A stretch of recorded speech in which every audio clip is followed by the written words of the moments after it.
Coffee kicked in. I see that. Okay, so you know that little thing in that little computer screen in your car? The AM radio? No. The infotainment system, they call it. That's right. Right? The technology that's on the dashboard now that no one can understand. Right, no, it's supposed to help you. It's supposed to make your drive a little easier, put the directions in your GPS there so you're not looking on the... That's all it does to me. Well, turns out it really is doing what Carlos is saying, especially for one particular population. So we asked Doug Shoup. You mean my age group? Yeah! Doug Shoup from The over 50 group? here to talk about those infotainment systems. Hi! Hi there, how are you doing? You know, those things are really very, I mean, when they first started putting screens on the cars to give you, like your radio station, it's like all really cool and everything, and then the maps started popping up and you're looking at your map and then you're thinking, maybe can I watch a movie there?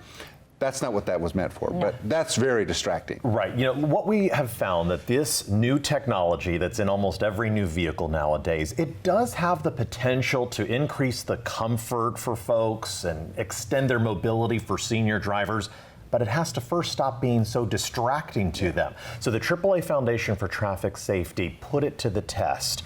These infotainment systems in 6 different vehicles, and what we did is we had folks try it between the ages of 55 and 75, and then had a group between the ages of 21 to 36. Okay. What the studies found is that those in the older group, 55 to 75 years old, it took them more than 8 seconds longer to complete a task using these infotainment systems. Changing the radio, programming navigation.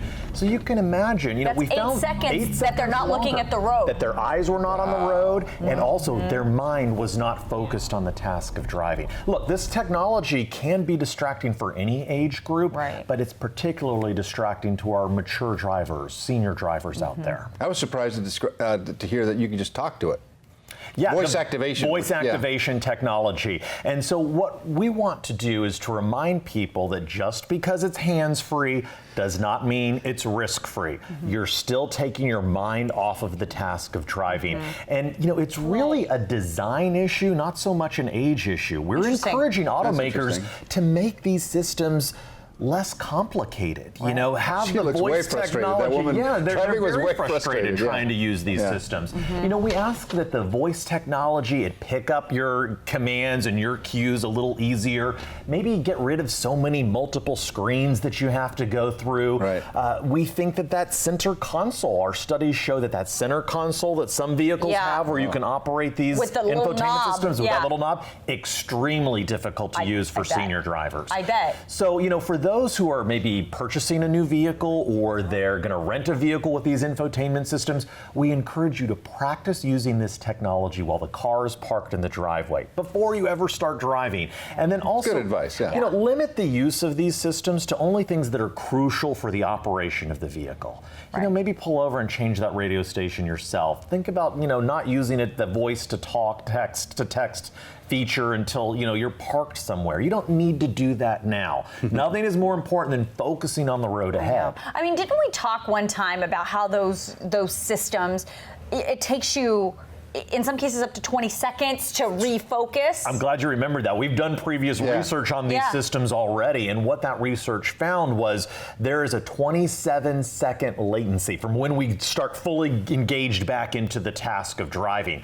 So what that means is if you stop at a red light, and then you use these systems to send a text message, to change a radio station, to program GPS, for 27 seconds longer after you complete the task, your mind is readjusting to the task of driving.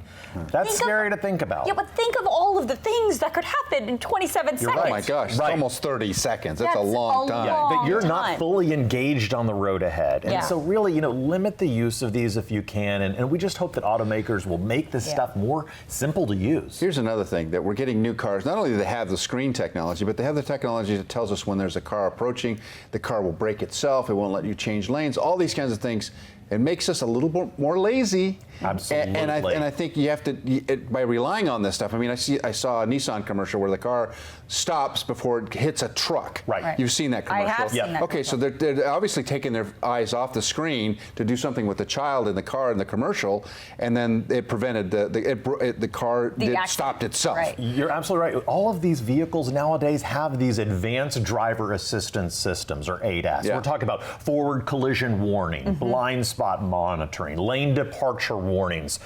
Really know what this stuff can do in your vehicle. So as you're shopping, for a vehicle, talk to the salespeople. Say, demonstrate this for me. I want to know exactly what this technology does. I want to know what this audio cue or this alert means, because a lot of people, unfortunately, they're getting in their vehicles, brand new vehicles, not understanding any of the ADAS systems that are out there and how they work. And that could be detrimental in the end. It could do more harm than it could do good. Absolutely. And don't rely on these systems because you may not one day be driving that new vehicle with all of these features and go back to a vehicle that doesn't have them. So you don't want to rely on what's in those newer vehicles. Good advice, Doug. Absolutely. Thank you, Doug, for coming in. Thanks for having me. Absolutely.